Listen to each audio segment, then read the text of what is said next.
So, how does an entire country turn towards an ideology of pure hate? How does a democracy just crumble into a dictatorship? To really get to the heart of Nazism, we've got to look beyond the infamous leaders and into the very real fears and desperation of ordinary people. And our story, it doesn't start with a politician. It starts with a child. It's the spring of 1945. World War II is grinding to a bloody end. And a German doctor, a supporter of the Nazi Party, says these chilling words to his wife. He is absolutely terrified. And that one sentence, it's the key to understanding this whole story. You see, that doctor had a son, an 11-year-old boy named Helmuth, and one night, lying in bed, he overheard his parents whispering. They were debating whether to end the lives of the entire family or if his father should just face what was coming, alone. The very next day, his father took him out to the woods for one last happy picnic, just the two of them. Later that day, Helmut's father walked into his office and shot himself.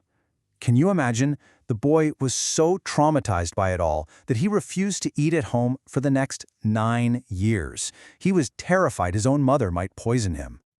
So that's the big question, isn't it? What on earth had happened in Germany? What crimes had this father and millions of people just like him been a part of that would lead to this final act of absolute despair? Well, to answer that, we've got to go back to the end of another war. All right, so our story really kicks off in the ashes of 1918, right after Germany's defeat in World War I. The emperor is gone. He fled, and in his place, a new democracy is born, the Weimar Republic. The thing is, this was a republic born not in victory, but in a firestorm of national humiliation. The victorious Allies forced this new, fragile government to sign the Treaty of Versailles, and the terms were just crushing. Germany lost huge chunks of its territory. Its most valuable resources like iron and coal were stripped away. Its army was basically dismantled. And the ultimate humiliation, Germany was forced to accept sole blame for starting the war. For so many Germans, this was an unthinkable betrayal. And they blamed their own new government, branding them the November criminals for, as they saw it, stabbing the nation in the back. And if all that wasn't enough, Germany was ordered to pay reparations, a staggering £6 billion. This wasn't just a find. It was a sum so vast it was designed to cripple the nation for generations. And this one act of economic punishment, it set the stage for all the chaos that was about to come. So you've got this foundation of national anger and impossible debt. What's next? A total economic meltdown. The entire system just began to implode, and it wiped out the savings and the hopes of millions of ordinary people. So, to try and pay off these massive debts, the government did the only thing it could think of. It just started printing more and more money. And this, of course, made the German currency completely worthless. The situation got so absurd, it's hard to even imagine. We're talking about hyperinflation. People were literally taking wheelbarrows full of cash to the store just to buy a single loaf of bread. A lifetime of savings could be gone in an instant. Just when it seemed like things were maybe starting to stabilize a little bit with some help from American loans, bam, disaster strikes again. The 1929 Wall Street crash kicks off the Great Depression. The American loans just vanished, the German economy completely collapsed, and by 1932, a staggering 6 million people were out of a job. People were just desperate. They looked at their new democratic government and saw nothing but weakness, instability, and total failure. They'd lost everything. And when you've lost everything, you start looking for someone, anyone, who promises a way out. And it's right here, in this perfect storm of national humiliation, economic ruin, and political failure, that's when Adolf Hitler and his Nazi party emerged from the shadows, offering simple, powerful answers to a nation that was in deep, deep pain. You know, Hitler's political genius was that he knew exactly what people were afraid of, and he knew exactly what they wanted to hear. For every single problem Germany was facing, he had a simple, powerful promise. For the national humiliation, he promised to restore German dignity. For mass unemployment, he promised jobs and bread. For all the political chaos, he promised a strong, stable nation. And for the hated Treaty of Versailles, he swore he would tear it up and get revenge. And guess what? It absolutely worked. Just look at this shift. It's incredible.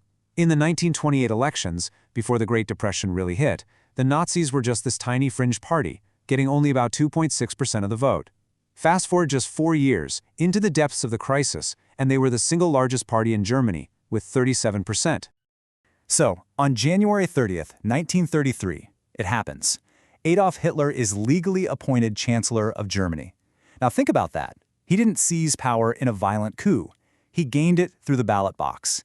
And now, he was going to use that very power to destroy democracy from the inside out. And it all happened so fast, it was chillingly methodical. Just a month after he became chancellor, a mysterious fire breaks out in the parliament building. Hitler immediately blames his political enemies and uses it as the perfect excuse to pass the fire decree. Boom. Civil rights like freedom of speech and assembly are suspended. Just a few weeks after that, he passes the Enabling Act, and that was the whole shebang. It effectively gave him the power to rule by decree. Germany's democracy was dead. Hitler was a dictator. Okay, so with democracy gone, the Nazis started building their new society, and it was all based on this deeply twisted racial ideology. At the very top, you had what they called pure Nordic Aryans, the idealized blonde-haired, blue-eyed Germans. And at the very bottom were the Jews, who they demonized not just as an inferior race, but as an anti-race, the ultimate enemy. Of course, anyone else who didn't fit this twisted ideal, gypsies, the disabled, political opponents, they were all targets too. And how do you enforce a vision like that? Well, you turn the country into a total police state. You create secret police forces like the notorious Gestapo, and you give them the power to arrest, torture, and kill without any trial. At the exact same time, a massive propaganda machine takes control of everything. The media, art, even the schools, brainwashing the entire population, especially the children, with Nazi ideology. In all of this, it leads us to the final and most horrifying chapter of this story. Now that we understand how the Nazis got total control, we can finally understand what they did with that power and exactly why Helmut's father was so consumed by fear. You see, the persecution of the Jewish people wasn't random. It was systematic. It was a step-by-step descent into hell. It started with laws, like the Nuremberg laws in 1935, which stripped them of their citizenship and their basic human rights. Then it escalated to organized violence, like the Night of Broken Glass in 1938, and finally, it culminated in the final solution, the industrialized mass murder of Europe's Jews in death camps. In the end, the Nazi regime murdered 6 million Jewish men, women, and children, and millions of others, Poles, gypsies, political prisoners, the disabled, were also systematically killed. It was a factory of death on a scale the world had never, ever seen before.